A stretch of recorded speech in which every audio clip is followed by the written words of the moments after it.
Existe uma pergunta que parece simples, mas que, se levada a sério, pode desmontar completamente a forma como você entende a si mesmo.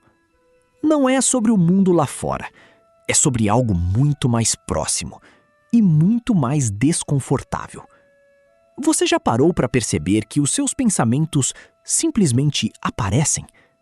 Que você não escolhe o próximo pensamento que vai surgir? Então me diz, se você pode observar o que pensa, quem é você, afinal? Hoje, no The Mind Philosophy, nós vamos explorar a pergunta que pode separar você da sua própria mente e talvez, pela primeira vez, te mostrar onde a sua liberdade realmente começa. Existe uma pergunta que, quando você realmente para pensar nela, pode mudar completamente a forma como você se enxerga. Não é uma pergunta nova.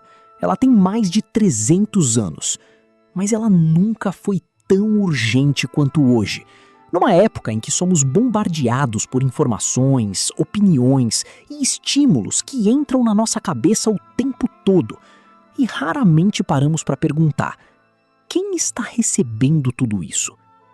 René Descartes, no século XVII, decidiu duvidar de absolutamente tudo. Das suas percepções, dos seus sentidos, da realidade ao redor. Queria encontrar algo que não pudesse ser questionado. Uma verdade tão sólida que resistisse a qualquer dúvida. E depois de desmontar tudo, chegou a uma conclusão que ainda ecoa até hoje. A única coisa da qual ele não conseguia duvidar era do fato de que estava duvidando. Estava pensando. E se estava pensando, existia. Cogito ergo sum. Penso, logo existo. Mas aqui está a parte que Descartes abriu e que a maioria das pessoas nunca explorou até o fundo. Se eu sou o pensamento, quem é que está percebendo o pensamento? Pensa comigo. Neste exato momento, você está tendo pensamentos.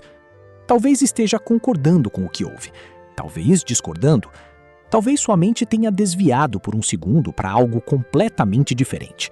Uma preocupação, uma lembrança, uma lista de tarefas. Esses pensamentos vieram, e você percebeu que eles vieram. Mas quem é esse que percebe? Se você pode observar um pensamento, você não pode ser esse pensamento. O observador e o observado não são a mesma coisa. Essa distinção, que parece sutil, é na verdade uma das mais profundas que a filosofia já tocou. Porque se você é apenas seus pensamentos, então você não tem controle sobre quem você é. Afinal, os pensamentos chegam sozinhos, sem pedir permissão, moldados por experiências, traumas, crenças absorvidas desde a infância. Você seria literalmente o produto de tudo que aconteceu com você.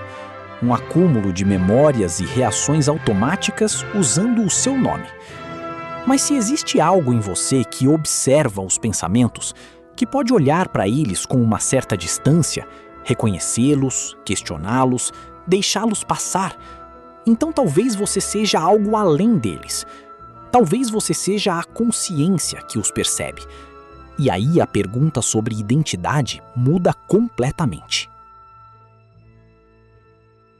Mas quando você começa a perceber que você é o observador e não o pensamento, algo muda.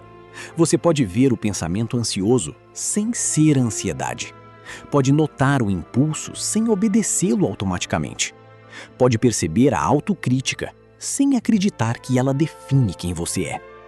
Descartes nos deu a base, mas a pergunta que ele deixou em aberto é a mais importante de todas.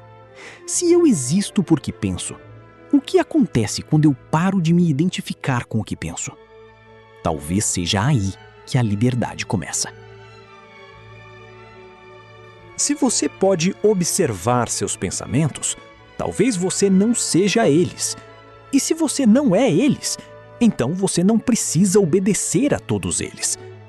Essa pode ser a diferença entre viver no automático e começar a viver com consciência. Agora eu quero te perguntar, você sente que controla seus pensamentos ou que é controlado por eles? Deixe aqui nos comentários. Eu quero ler a sua percepção. E se você quer continuar explorando ideias que mudam a forma como você enxerga a si mesmo, você já sabe o caminho. This is the Mind Philosophy. A gente se vê no próximo.